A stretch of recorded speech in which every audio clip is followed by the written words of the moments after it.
Muy buenas noches, bienvenidos a Desacuerdo. Esta noche vamos a hablar de la crisis en la policía. La policía es una institución creada hace 196 años, es casi tan vieja como la República, creo que se creó después de un año de la creación de la República, y a lo largo de ese tiempo, pues naturalmente la policía ha ido cambiando y se fue adecuando a las nuevas necesidades tanto del Estado como de la sociedad. Sin embargo, desde que la democracia se instaló en el país dio un salto económico que incorporó a la vida moderna a una gran cantidad de personas. Y parece que ese salto no lo dio de la mano la policía, que cada vez desde ese entonces podemos señalar que ha quedado más y más rezagada. Carece de una especialización, funciona por promociones y no por profesiones, cuando hoy precisamente la lucha contra el delito es tecnológico y necesita conocimiento avanzado para resolver. Es una instancia rentista que obliga a jubilar a los policías en, diríamos, su mejor momento profesional. Lo vamos a preguntar cuando entremos al programa, pero tengo la información que los 52 años ya es una edad para jubilarse en la institución policial. Con el cambio de la Constitución Política del Estado en el año 2009, la situación de la policía no mejoró, al contrario, empeoró, porque los cambios que planteaba la Constitución, la institución policial no logró adecuarse a ellos. Para dar un ejemplo, como muestra un botón, dicen aquel refrán. Despatriarcalización y descolonización. Cuando una mujer asiste a la policía a poner una denuncia de violencia contra la mujer, hemos conocido cientos de miles de casos de mujeres que no quieren volver a asistir. Y esto definitivamente es porque la institución no tiene enraizados ciertos conceptos. Descolonización, por ejemplo, cuando un policía o un grupo de uniformados retiró la huipala de sus uniformes, cortándola. Evidentemente el concepto de descolonización no arraigó, no llegó a la institución Verde Olivo. Hoy la policía está en la mira. Varios hechos que veremos en una cápsula más adelante la han puesto nuevamente en el ojo de la tormenta, y esto nos ha abierto varias preguntas. El cuestionamiento central es ¿qué hacer para transformar esta institución? Ya que sin la transformación de esta institución no podemos hablar en paralelo de una transformación del sistema judicial, y tampoco podemos decir o preciarnos de vivir en un Estado de Derecho con una policía con tantas deficiencias. Para hablar de esto, más adelante voy a presentar a mis invitados, pero antes de presentar a mis invitados quiero presentar el trabajo que ha hecho producción, y es por los motivos más contemporáneos por los que la policía en este momento estaría nuevamente en la mira. Quédese con Desacuerdo. La policía boliviana nuevamente está en la mira pública y atraviesa una crisis que data de hace mucho tiempo. Por solo citar algunos casos en estos últimos años, el 2019 la policía se amotinó. Según el informe del Grupo de Expertos de Derechos Humanos, varios de sus miembros son sospechosos de disparar y asesinar a civiles. El 2021, el director departamental de la Fuerza Especial de Lucha contra el Narcotráfico de Santa Cruz, Alex Bedoya, fue destituido porque, supuestamente, había ordenado que siga su curso un camión con precursores químicos para la producción de droga. Y este año, los policías se vieron envueltos en el caso de autos robados en Chile. Algunos de ellos fueron hallados en posesión de estos vehículos. Además, fue detenido el coronel Maximiliano Dávila, acusado por la DEA de protección y tráfico de droga desde Bolivia y Perú hacia Brasil, Paraguay y Estados Unidos. Hace poco, todos los miembros de la Fuerza Antidrogas de Santa Cruz, incluida su máxima autoridad, fueron removidos por supuestamente proteger a Misael Nayar, acusado de asesinar a 3 policías junto a sicarios colombianos. Poco después, el presidente Luis Arce sustituyó al comandante Johnny Aguilera por Orlando Ponce, que hasta hace poco ejercía como subcomandante y jefe del Estado Mayor de la institución del orden.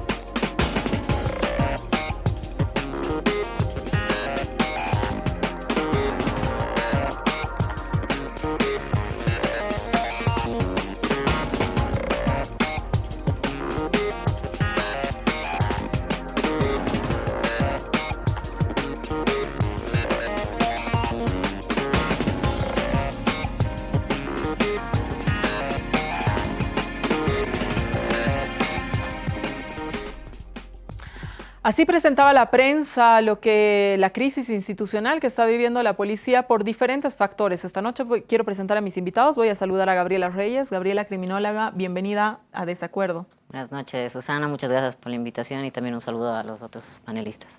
Con nosotros también Emilio Rodas. Emilio es ex viceministro del régimen interior. Me da mucho gusto que estés aquí en La Paz con nosotros. Bienvenido. Muchas gracias, Susana. Un saludo a los panelistas. Con nosotros también está Efraín Suárez. Efraín Suárez es abogado. Bienvenido a Desacuerdo. Me he traído a Santa Cruz esta noche. Muchas gracias, Susana. Buenas noches a toda su teleaudiencia. Buenas noches también a los panelistas y aquí abiertos a hablar sobre la temática, ¿no? Listo. Bueno, empezamos. Quiero empezar contigo, Gabriela. Has escrito precisamente un ensayo para la FES que intenta explicar el motín policial. Y yo te pediría que muy sucintamente nos lances unas 4 o 5 ideas de cuáles han sido los motivos de este motín policial. Bueno, de acuerdo a mi análisis, ha sido una suma de factores que han llevado, que sumado a lo que estaba pasando a la coyuntura, más este pacto cívico, policial, pudiéramos decirlo, es lo que ha llevado hacia adelante el motín, ¿no? Podemos empezar con factores que de cierto modo no le han gustado a la policía porque han generado cambios estructurales o cambios que han afectado ciertas estructuras dentro de la policía. Para darte ejemplos claros, el tema del CEGIP, ¿no? Todos sabíamos que Identificaciones era una oficina que recaudaba mucha plata, una oficina con mucha corrupción. Lo que se hizo fue poner eso a manos de civiles, también se le incrementó la tecnología y si bien la policía recibe plata proveniente del CEGIP, es algo que la policía ya no lo tiene, ¿no? Y tal vez un indicador de que eso causó molestia es que cuando pasó el golpe, el comandante de ese entonces, Yuri Calderón, lo primero que hizo, no sé si fue Yuri Calderón o el que le siguió, fue a las oficinas de CEGIP a decir vamos a retomar CEGIP, ¿no es cierto? Ese era un tema.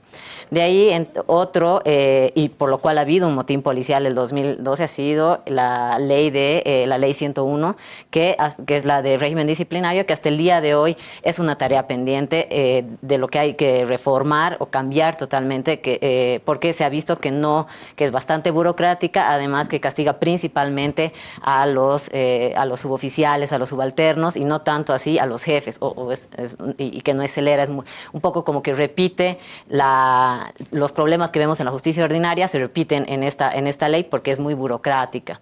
Entonces han ido pasando una serie de cosas. Algo que yo también considero que ha generado molestia dentro de la policía ha sido el cambio de los edecanes. Creo que fue cuando asumió Hugo Moldis el ministerio, decidieron que la policía se repliegue de la seguridad del presidente y del vicepresidente y asumieron los militares. Históricamente sabemos que hay una cierta pugna entre policías y militares por diferentes temas, ¿no? Entonces eso también generó molestia, y otra molestia también, que al menos se expresaba, tal vez no públicamente, fue la incorporación de los militares a la lucha contra el contrabando, ya que la policía, digamos, históricamente ha sido la que ha tenido el monopolio de la lucha contra el delito, ¿no? Y el delito es un delito, digamos, a nivel nacional, pero el Estado lo consideró un delito que puede atentar contra la seguridad del Estado, y por eso hubo la incorporación y un poco se replegó, no se lo sacó totalmente, pero se lo replegó. A esto hay que sumar la coordinación que hubo entre el Comité Cívico, específicamente Camacho, con algunos jefes policiales, y lo que a mí me parece interesante de este motín es que, a diferencia de otros motines policiales, este motín quienes lo han liderado han sido los jefes, no han sido los subalternos, ¿no? El 2011 o antes siempre veías subalternos, suboficiales liderando motines por un tema de sueldos, por demandas que uno pudiera decir históricas. Pero en el motín policial me acuerdo que Camacho leyó una lista de demandas que al final ni siquiera se cumplieron cuando asumió Áñez. Entonces, además Camacho ya lo dijo, ¿no? Que se pasó, que fue a cerrar su papá con la policía, y los puntos donde empezaron los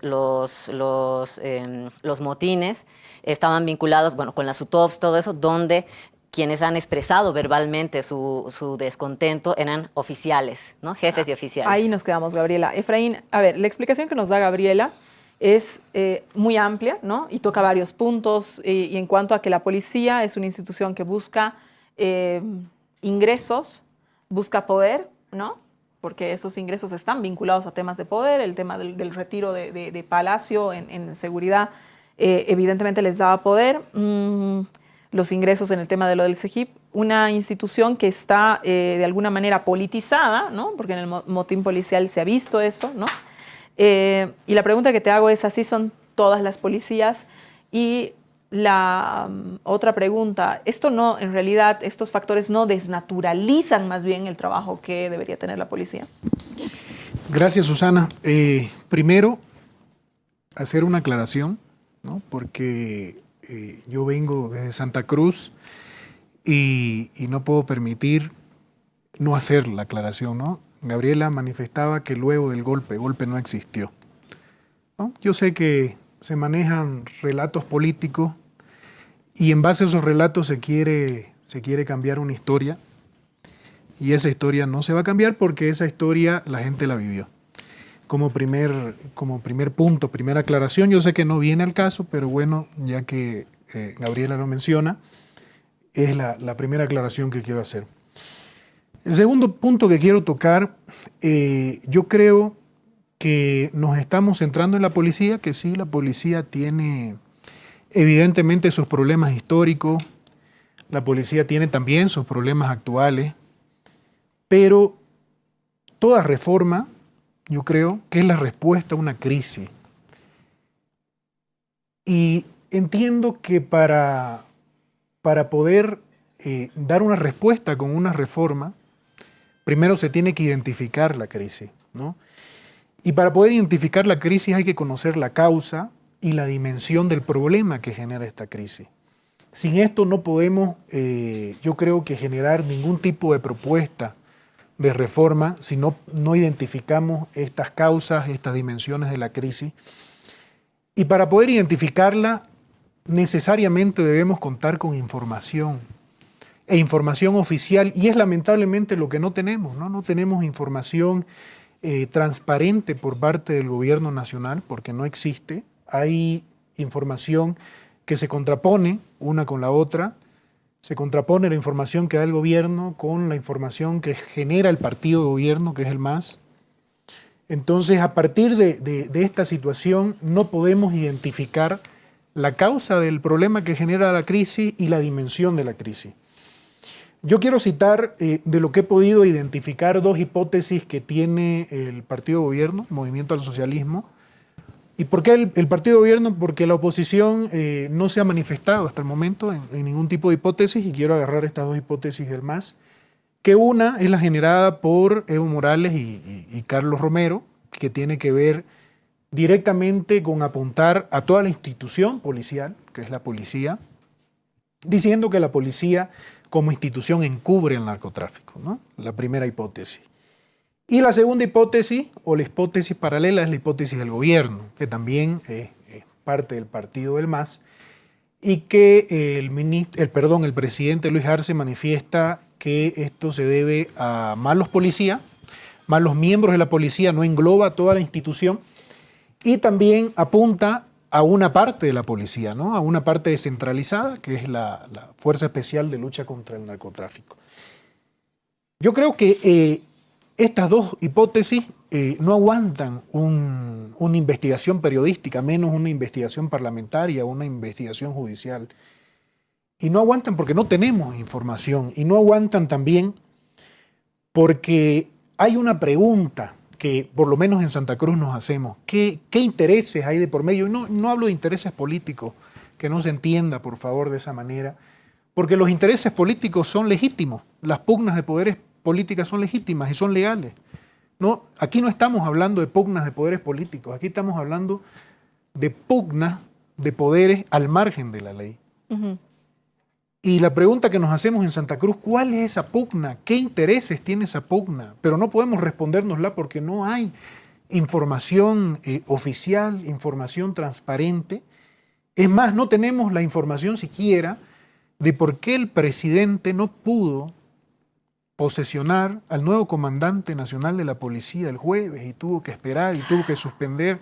Entonces, perdón, ¿no? Para terminar, a lo que quiero llegar es que no podemos hacer un análisis o una propuesta de reforma policial sin antes tener la información precisa de qué es lo que está pasando, porque desde el punto de vista particular esta crisis va más allá de la policía.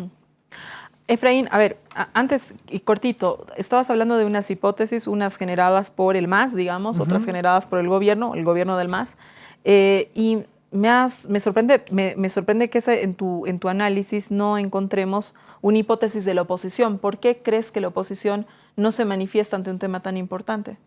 La oposición se ha manifestado a través de las protestas ciudadanas,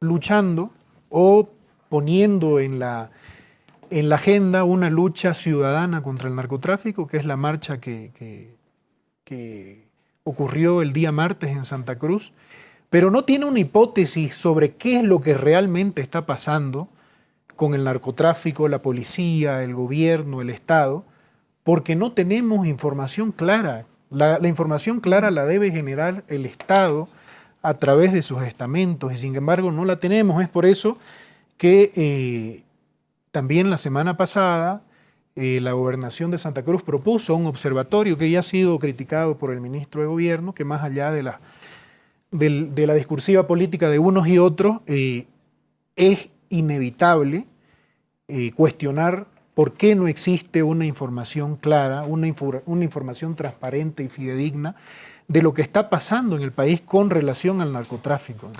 A ver, Emilio, hartas cosas. Creo que Efraín nos ha abierto muchísimos frentes y es que la sociedad tiene una crítica siempre en la boca y está en contra de la policía, ¿no? O sea, creo que eso es una cuestión que está ahí, pero no solamente es una cuestión de gobierno, de partidos, ¿no? Creo que la sociedad siempre enfoca una crítica muy, muy dura a la policía. Por ejemplo, ve la sociedad que hay policías de pronto ricos, que tienen propiedades que no corresponden a lo que la policía gana. No es secreto, creo que ya se ha descubierto en muchas investigaciones periodísticas y no periodísticas de que en la policía hay corrupción. Entonces, ¿qué es lo que se debe hacer? O sea, amén de todo de lo que ha abierto Efraín, ¿no? Pero ¿qué es lo que desde tu perspectiva se debe hacer? ¿Cómo se debe detectar estos corruptos? Hay una propuesta de crear un departamento de detección de corruptos, había otra propuesta de crear, aquí la anterior semana nos decía Gustavo Torrico, crear una institución que dé seguimiento a quienes se sueltan de la cárcel, etcétera, ¿no? Es decir, ¿qué se puede hacer, Emilio? Lo primero es abordar un debate político serio sobre la policía, ¿no? Que no lo hemos tenido después de la recuperación democrática, así como muchos otros frentes que quedaron pendientes de debate y de conclusiones.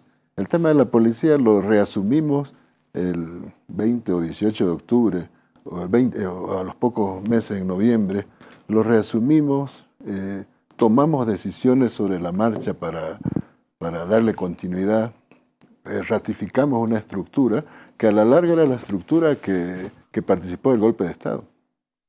La estructura que tomó mando en 2020 es la estructura que operó la represión durante el año del gobierno de facto. Y a esa estructura la terminamos ratificando sin entrar a un debate político interno propio de los actores de esta recuperación democrática acerca de cómo íbamos a actuar con la policía. Y fuimos consolidando una estructura que a la larga se ha vuelto a empoderar. Se ha vuelto a empoderar y no está en la tónica de ninguna transformación. Por eso es que se ha puesto en evidencia todavía otra vez esto de que la ley 101 que menciona Gabriela, que nos llevó a una confrontación con la policía en 2012, está ahí archivada. Está archivada. Es la ley que debía regular el régimen disciplinario de la policía. Se creó una oficina para el control interno de la policía que tiene a menos de 10 funcionarios para regular la disciplina de 37.000 efectivos.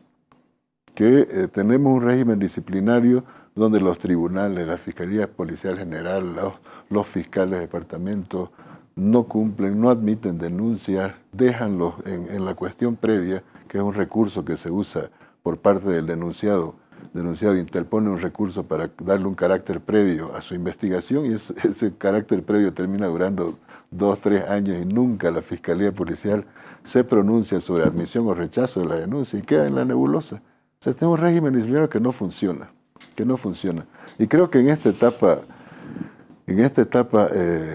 donde se tiene que dar un impulso o por lo menos generar el escenario apropiado para un debate profundo sobre el rumbo de la policía, creo que tenemos que empezar por ajustar un régimen disciplinario mucho más eficiente. Un régimen disciplinario que realmente logre que el ciudadano sienta que se está procesando sus denuncias. Probablemente un fortalecimiento de la Oficina de Control Interno. El Ministerio de Gobierno le ha archivado la Oficina de Control Interno en la avenida Bush, allá ni siquiera hay una conexión física con el propio ministerio, totalmente debilitada, sin procedimientos. Los fiscales policiales o los tribunales policiales no le responden a la OSI, ni siquiera las cartas para preguntarle en qué estado están los... Qué grave lo que apuntas, porque... Gabriela, tú una vez nos decías algo en algún espacio que hemos compartido, y es que el hecho que cuando un ministro de gobierno, no me refiero a cualquiera, ¿no? Se enemista con la policía, entonces la policía genera situaciones para hacerle pisar el palito, ¿no? Y de alguna manera existe así una suerte de control de la policía sobre el ministro y no del ministro hacia la policía, ¿no? Es decir, y esto se puede ejemplificar en varios hechos que alguna vez en un espacio contigo lo compartimos y lo expresaste. A ver, cuéntanos un poco sobre eso. Sí, bueno, primero, lo importante es ver el tema de que los cambios en general generan mucha incertidumbre dentro de la policía. Hay grupos, hay logias, se llaman, dentro de la policía, y que también lamentablemente están politizadas. Entonces, estas generan desinformación, generan que dentro de la policía haya malestar contra ciertos políticos o contra ciertos ministros, pero también cuando lo que se ha visto a lo largo de, al menos desde que Evo ha sido presidente, lo que se ha visto es que cuando se han intentado o cuando se han hecho o cuando se han propuesto cambios estructurales con la seriedad que amerita, es que se ha recibido de cierto modo una respuesta por parte de la policía que no ha sido, digamos, de bienvenida. Y aquí yo pongo el claro ejemplo de el exministro Moldis, ¿no? Que él preparó toda una reforma, una ruta crítica para la reforma policial. La iban a presentar el lunes y resulta que el domingo el señor Belaunde se escapa de los 3 anillos de seguridad que se tenía para el tema, para su detención domiciliaria. Lo mismo, y esa es una hipótesis que yo manejo, ha pasado con Sacha Llorenti. Sacha Llorenti fue quien hizo la promulgación de la ley del CEGIP, fue quien hizo la ley 101 y detalles más, detalles menos, hubo una ruptura de cadena en lo que es el tema de Chaparina, ¿no? Entonces así podemos ver ciertas, pero esto no es algo nuevo que solo pasa aquí en Bolivia. Cuando alguien habla de cómo hacer una reforma policial, lo que dicen es dos cosas, elementos esenciales. El primero es tener un presupuesto adicional al que maneja la policía, pero el otro es que se arme una comisión o un grupo fuera del Ministerio de Gobierno, porque si no siempre la figura del ministro va a estar en riesgo, ¿no? Uh-huh. Efraín, has abierto un montón de temas de los que me gustaría desmenuzar poco a poco, cada uno de ellos, ¿no? Y desde tu perspectiva, ¿cuáles son esas fuerzas que bloquean el cambio en la policía? Porque lo real es que evidentemente han habido no solamente ministros que dentro del movimiento al socialismo, sino ministros previos al movimiento al socialismo, que de pronto proponían cambios en la institución policial y sucedía algo, ¿no es cierto? Entonces, ¿qué bloquea desde tu perspectiva un cambio estructural en la policía? Has dicho un tema, la falta de información. ¿A ti te parece un tema central? Central, sí. Segundo. A ver, el tema de la policía, yo creo que hay que contextualizarlo de acuerdo también a la estructura del Estado, ¿no? Y la policía no es un poder del Estado. La policía es una herramienta coercitiva del Estado para los fines que el Estado le ponga a la policía. En ese sentido, la policía no tiene una agenda propia. No es como que decía yo voy a ver qué es lo que hago en el Estado, voy a ver con quién me relaciono y cómo me relaciono dentro del Estado. La policía, y no solo en este gobierno ni en los gobiernos recientes, sino a lo largo de los años de existencia de la policía, como es una herramienta del Estado, ha tomado la forma que el Estado le ha dispuesto a la policía, ¿no? En la época de las dictaduras, la policía tenía una forma represiva del ciudadano, una forma de coartar las libertades de los ciudadanos, y en ese contexto se estructuraba la policía. Y la policía se capacitaba para reprimir al ciudadano, ¿no? También se compraban los equipos tecnológicos para reprimir al ciudadano.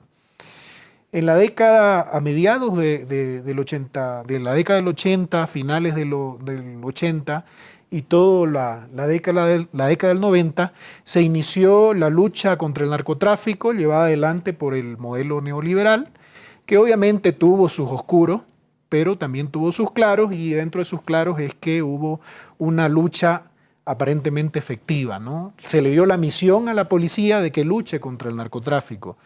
La misión específica que tenía la policía en aquel entonces era la lucha contra el narcotráfico.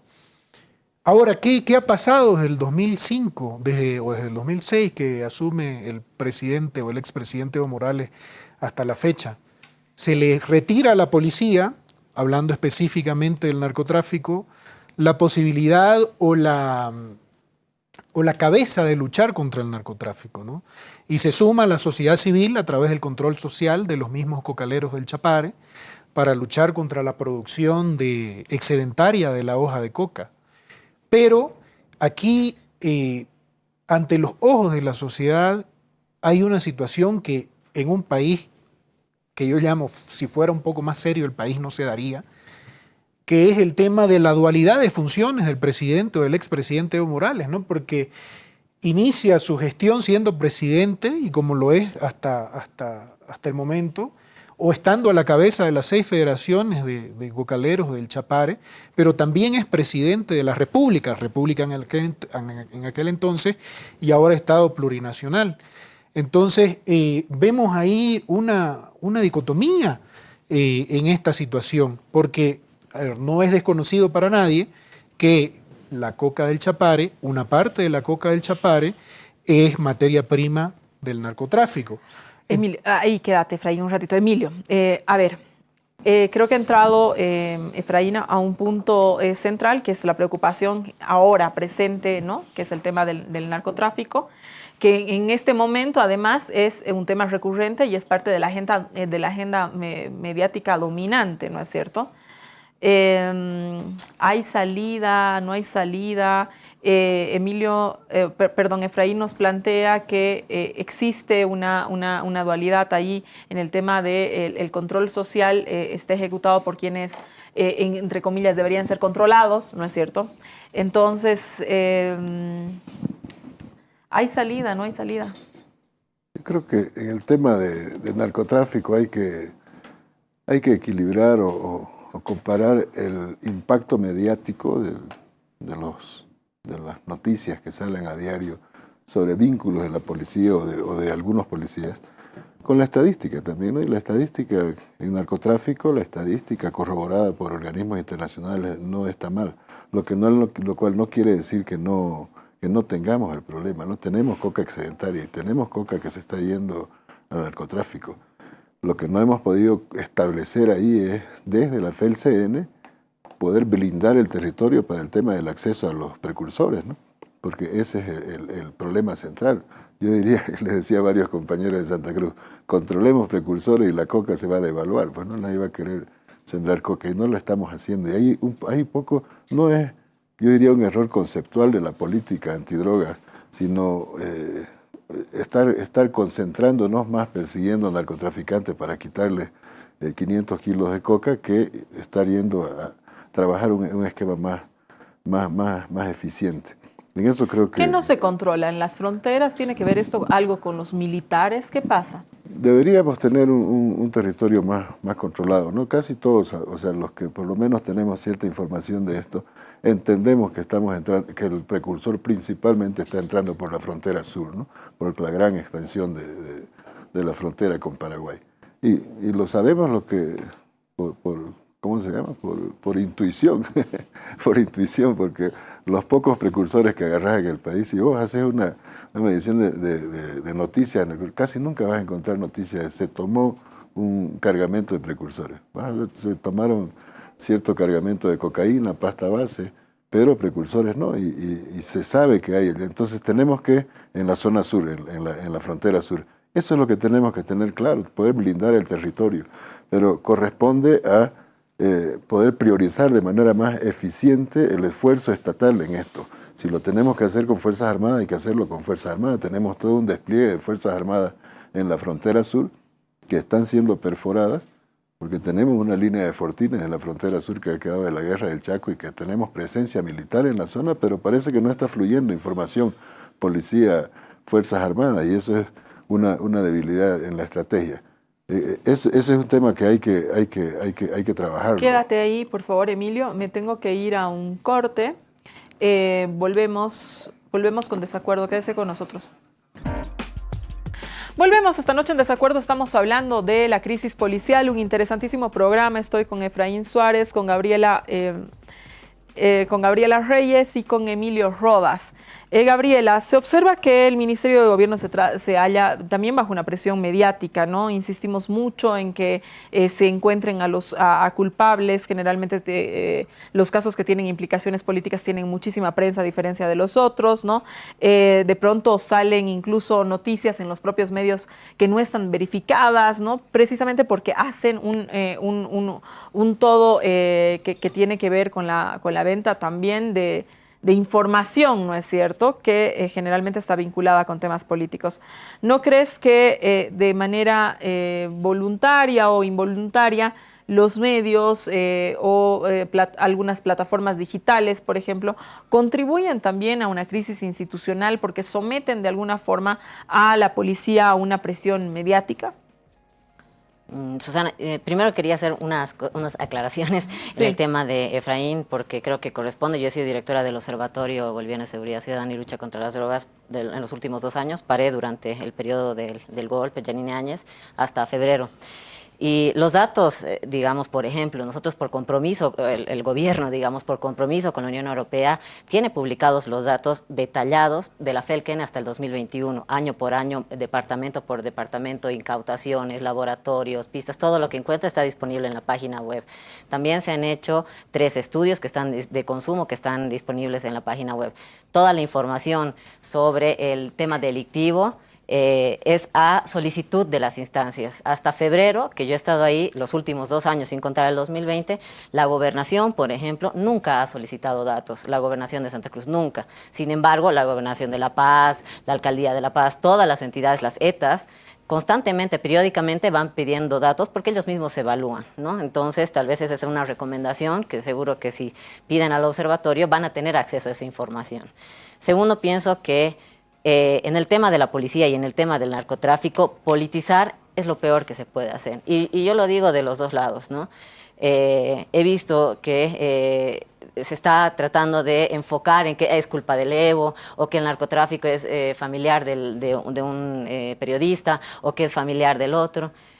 Ahí para mí el que se beneficia, por ejemplo, en el caso del narco, es el mismo narcotráfico, porque nos estamos enfocando en personas y no nos estamos enfocando en hablar los temas estructurales.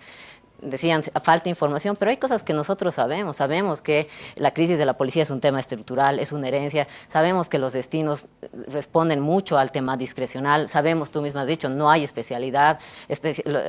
Policías que tienen especialidad en un tema no son destinados a esos temas. No hay un modo de motivar al policía, es decir, cómo se premia al mejor policía hoy en día. varias veces han salido hasta investigaciones de que se dan certificados, sobre todo políticos, concejales, yo qué sé, están dando certificados porque hoy día se evalúa el certificado como los puntajes. No es que hay una serie de indicadores que te pueden decir, no sé, pues este policía o los de la FELCC tienen que resolver este número de casos cada mes y tienen que cumplir sus indicadores como es en otras policías, ¿no? Entonces hay diferentes cosas que sabemos que se tienen que hacer, que sabemos que faltan, más allá de saber cómo está la ley 101, también sabemos que la reforma de la educación policial es del 2010, ya han pasado más de 10 años, ya hay nuevas dinámicas policiales, ya hay nuevas dinámicas, criminales, ya hay nuevas... Entonces la policía se tiene que adaptar, su formación también se tiene que adaptar a eso, ¿no? Efraín, ¿no te parece que existe de alguna manera, has abierto un tema que es bien importante, el tema del narcotráfico, lo hemos tratado a más profundidad creo que la anterior semana en este programa, pero ¿no te parece que existe una naturalización también del narcotráfico? Y no me refiero solamente en la sociedad, sino también en las instituciones. El periodista Gary Áñez, que estuvo, ¿no? Lo conoces, candidato a la alcaldía de Santa Cruz, que de hecho casi la gana, y una asesora de Luis Fernando Camacho ponían en sus redes sociales algo que, como una suerte de que existe una suerte de blanqueamiento también a los narcotraficantes en el seno de la sociedad, ¿no es cierto? Entonces, ¿qué opinas sobre esto también, no? Precisamente tu pregunta va de la mano de lo que manifestaba Gabriela, en que yo estoy de acuerdo con ella, ¿no? El tema del narcotráfico hay que manejarlo de una forma totalmente estructural, ¿no? Y totalmente no hay que irse a identificar personas ni instituciones, ¿no? Aquí lo que hay que identificar cuál es el problema dentro del Estado, porque, o sea, no podemos endosarle, es parte del problema a la policía, pero no podemos endosarle todo el muerto a la policía, ¿no? Bueno, pero ¿quién tiene que controlar? No, más allá del control es la relación de Estado con el narcotráfico, ¿no?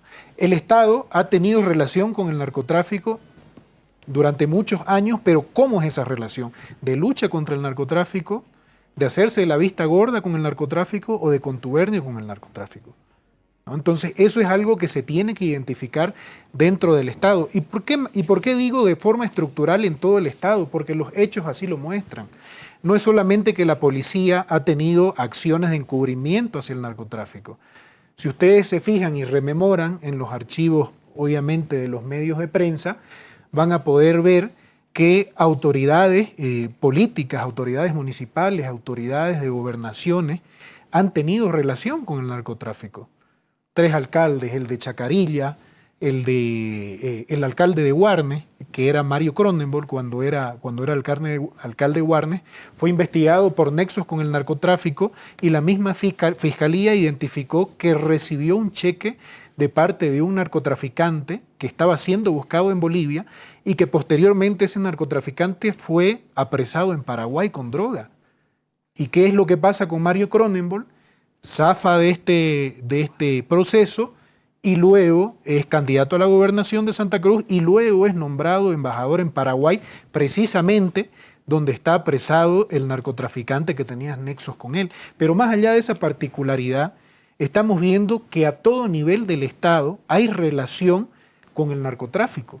Por eso es que yo menciono que hay que hacer una reforma o hay que ver el problema desde un punto de vista más general, porque nos estamos enfocando únicamente en la policía. Sí, la policía tiene que reestructurarse, eso no lo podemos negar. Tiene que haber una reforma de la policía. Pero con una reforma de la policía, ¿realmente se va a acabar con el flagelo del narcotráfico? ¿Se va a acabar, Emilio? Es una de las tareas que tenemos. O sea, si no tenemos una política antidroga en el país, hay que hacerla más eficiente. Pero la interdicción del narcotráfico es con la policía. Y no podemos enfrentar al narcotráfico con una FELCN sobre la cual tengamos dudas, ¿no? Y que sea producto de una estructura policial que es del siglo XX. Precisamente la policía fue diseñada para enfrentar la nueva política antidroga norteamericana a partir de 1985. La ley orgánica de la policía ahora es del 85. Le hemos hecho remiendos, le hemos ido cambiando algunas cosas, pero de manera estructural sigue siendo la misma policía. Y creo que si no enfrentamos una reforma estructural, que nos puede llevar mucho tiempo, pero hay que iniciarla. Yo decía, hay que empezar por el régimen disciplinario. Tenemos que tener la capacidad de controlar el desempeño policial. Tenemos que tener capacidad de establecer estándares de desempeño de unidades policiales. ¿Cómo van a funcionar estas unidades policiales? ¿Cuáles son esta estandarización? ¿Qué es lo que tiene que esperar el ciudadano cuando vaya ahí? Y eso en el campo de la lucha contra la violencia contra la mujer, en el campo criminalístico, en el campo del narcotráfico también. Entonces, vamos a estar muy en desventaja, vamos a seguir en desventaja con el narcotráfico si es que no enfrentamos una reforma estructural seria de la policía. Pero esa reforma estructural seria de la policía tiene que superar incluso los niveles políticos de este lado o de aquel, ¿no? Tiene que ser un debate con la sociedad civil, porque para enfrentar a la policía y reformarla tenés que tener mucha base social atrás, mucha base social, ¿no? O sea, irse de político, ¿cómo se llama? Inspirado o entusiasta, si no tenés una base ancha que esté respaldando esa transformación, va a ser de corto plazo cualquier. Gabriela. Solo una cosita para acotar, yo estoy totalmente de acuerdo con Emilio y no hay que olvidarse de la justicia, porque al final del día quien da impunidad, quien puede dar impunidad al narcotraficante, al policía que se porta mal, al político que se porta mal, que comete delitos, es al final del día la justicia. Y estamos en una crisis. Pero ahí, Gabriela, yo te haré una repregunta. Es verdad que es la justicia, pero también por otro lado hay, es decir, es una suerte de como hermanos que vienen de la mano, ¿no es cierto? Porque la policía agarra a un narcotraficante o agarra a un delincuente, un asesino, lo que sea, lo presenta, está en los medios, etcétera, ¿no? Pero luego llega a la justicia y la fiscalía no sostiene la demanda. Entonces, ¿cómo también se resuelve? Es decir, es como un círculo vicioso de nunca acabar. Podrías hablar de todos los temas y todos los temas podrían seguir saliendo, pero esto, ¿no? Entonces, ahí es verdad lo que dice Efraín. Quizás no solamente es el foco la policía, es una estructura muchísimo más grande, ¿no? Pero ¿por qué lugar empezamos? Si uno llega a la policía, una mujer violada llega a la policía, tienen dudas, es decir, tiene que recrear una cuestión terrible, luego de pronto hay casos donde no se le cree o hay casos donde apresan al violador, no juntan toda la cantidad de pruebas, se los suelta, es decir, y lo mismo hemos visto que pasa con el tema del narcotráfico, ¿no? Entonces, ¿por dónde se empieza? Cortito, Emilio, ¿por dónde empezamos? Yo diría, hay que potenciar la ley 101, hay que fortalecer los mecanismos civiles de control de la policía. ¿Por dónde empezamos? Por una decisión, por eso se empieza por una decisión del Estado, a través de su máximo representante o su máxima autoridad, que es el presidente Luis Arce, porque tiene que haber una decisión de luchar efectivamente contra el narcotráfico. Y esa decisión podemos discutir aquí temas teóricos, dogmáticos, pero esa decisión la calle no la siente. Entonces la calle tiene que sentir esa decisión. Y yo se lo digo porque vengo de una marcha del martes donde estaban los familiares de los policías que habían muerto. Hay gente que ha sido afectada recientemente en Ibirgazama también por supuestamente narcotraficantes. Ahora, el día de hoy salió una noticia en El Deber para que veamos la estructura del narcotráfico, lo global que es el narcotráfico en Bolivia, que no es solamente con la policía. Salió una noticia en El Deber de que la Dirección de Aeronáutica Civil había otorgado una licencia de pilotaje oficial a Misael Nayar, que es el narcotraficante que ahora ha sido enviado a Chonchocoro. Y había entregado esta licencia sin haber cumplido con todos los requisitos. Entonces, estamos viendo que el flagelo del narcotráfico está presente no solo en la institución policial, sino en prácticamente todas las instituciones del Estado. Por eso es que digo que se tiene que tener una decisión clara y contundente. Me tengo que ir a un corte, quédese con nosotros ya a las conclusiones de este interesantísimo desacuerdo. Volvemos esta noche en este desacuerdo. Hemos hablado de la crisis policial. Emilio, te pediría una conclusión. ¿Cómo cerrarías? ¿Qué recomendación dejarías? ¿Por dónde empezar a resolver el tema de la crisis policial? Un minutito, por favor. Por donde me quedé hace rato, Susana. Es decir, tenemos que asegurar que tener un régimen disciplinario que funcione en la policía. La reforma de contenidos en lo académico puede llevar su tiempo, va a llevar su tiempo. La nueva carrera policial también va a llevar su tiempo. Hemos empezado por un lugar por donde no deberíamos empezar en eso, ¿no? Empezamos por los generales en lugar de empezar por la estructura de base. Va a llevar también su tiempo la carrera policial.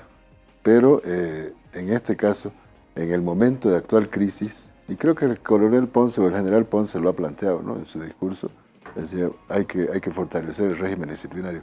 Pero ese régimen disciplinario no puede ser único y exclusivamente de la policía. Tiene que tener una mirada civil, tiene que ser fiscalizado y tiene que ser controlado por actores civiles de otros niveles. Efraín, en un minuto. Yo creo que hay que priorizar la solución de la crisis estatal, porque yo creo que estamos en una crisis estatal, más allá de que no sea una crisis mediática. Hay una crisis estatal por la relación con el narcotráfico y se está queriendo apuntar a salvar la crisis institucional de la policía por encima de la crisis estatal. Y esa crisis institucional tiene repercusiones políticas, por eso es que se apunta a la crisis institucional de la policía. Yo de nuevo repito, debe verse de una forma mucho más amplia, mucho más general, porque este tema, sobre todo el narcotráfico, no se va a solucionar mientras la relación Estado-narcotráfico no sea resuelta. Gracias, Efraín. Gabriela. El presidente Luis Arce ha dado dos mensajes muy importantes. El primero, ha pedido una reforma estructural, por lo cual le tomamos la palabra. Ahí la responsabilidad queda para quienes están llamados por ley para hacer eso, y necesita también un apoyo de la sociedad para hacerlo. Ese es un reto que tienen que enfrentar y tiene que ser tomado con mucha seriedad y con mucha responsabilidad. Y segundo, ha llamado a reestructurar la FELCENE. Lo que yo sugeriría ahí, que no solo sea la FELCENE, y ahí sí coincido con Efraín, son varias instituciones que hacen la lucha contra el narcotráfico, DIRCABI, la DGAC, la misma UIF, una pena que se haya tenido que abrogar la ley que fortalecía los mecanismos de control, pero son diferentes instancias que creo que hay que un poco reforzar sus controles, su trabajo, para que las instituciones o la institucionalidad que hoy en día se está viendo débil en la lucha contra el narcotráfico, así como está pidiendo una reestructura para la FELCENE, lo ha pedido el presidente, que también se haga con estas instituciones. Gracias, Gabriela, gracias, Emilio, gracias, Efraín, por haber estado esta noche con nosotros. Muchas gracias a ustedes. Acompáñenos, si usted quiere volver a ver nuestro programa, está en nuestras redes sociales, en nuestro canal de YouTube. Síganos en todas las redes sociales. Si lo ha visto a medias, puede volverlo a ver. Las conclusiones, definitivamente hay la necesidad de reformar la policía. La policía hoy está en el ojo de la tormenta. La policía no puede ser una institución que tenga 196 años, pero parecerse a esa institución como la que se ha creado. Tiene que adecuarse a los nuevos requerimientos, naturalmente, que tiene la sociedad y, por supuesto, el Estado. Y para eso se necesita, pues, decisión y también valor, pero valor también no solamente desde las autoridades del Estado. También esperamos que las autoridades policiales nos den una señal. Esperamos de la policía también una señal, no solo del Estado. Gracias por habernos acompañado esta noche en Desacuerdo. Muy buenas noches.